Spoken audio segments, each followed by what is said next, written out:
Tannery স্থানান্তর, পুঁজি কমে যাওয়া, জায়গা স্বল্পতা সহ নানা সংকটে ঐতিহ্যের জৌলুস হারিয়েছে চামড়া ব্যবসায়ীদের শত বছরের পুরানো এলাকা ঢাকার পোস্তা। চামড়া নিয়ে 297 প্রতিষ্ঠানের কর্মযোগ্য নেমে এসেছে মাত্র 42টিতে। লক্ষ্যমাত্রাও কমেছে চামড়া সংগ্রহ ও সংরক্ষণের। তবুও এবার প্রায় 1,20,000 পিস চামড়া সংগ্রহ করেছে পোস্তার আড়তদাররা। গতবারও আমরা 1 লাখ প্লাস আশা করেছিলাম, টার্গেট ফুলফিল হয়েছে। এইবারও আমাদের এই বাজার ছাড়াও কাছে বেরিবান্ধের উপরে অনেক যুক্ত লবণকে প্রক্রিয়মেন্ট করা হয়েছে। সব কিছু মিলিয়ে 1 লাখ প্লাস হয়ে যাবে।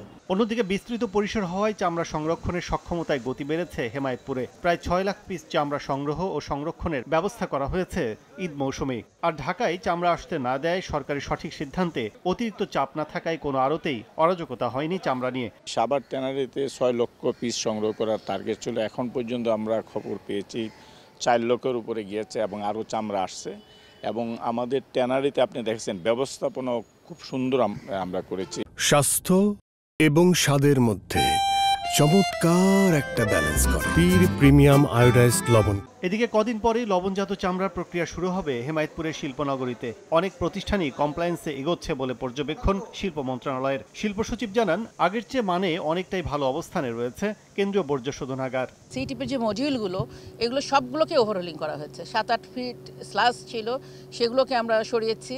আমাদের যে বায়োলজিক্যাল যে কাজগুলো, যে ব্যাকটেরিয়াগুলো লাইভ ছিল না, সেগুলোকে আমরা লাইভ করেছি। প্রতিটি ট্যানারি মালিকদেরকে বলা হয়েছে যে তারা কোনোভাবেই আনট্রিটেড ওয়াটার সেটি ছাড়া তারা কোনো এই সিটিপি যে কনভেন্স লাইন সেখানে কোনো দিবে না। নতুন আরেকটি সিটিপি নির্মাণের মাধ্যমে বছরব্যাপী চামড়া প্রক্রিয়ার লক্ষ্যমাত্রা পূরণের পরিকল্পনা নিয়ে সরকার কাজ করছে বলেও জানিয়েছে শিল্প মন্ত্রণালয়।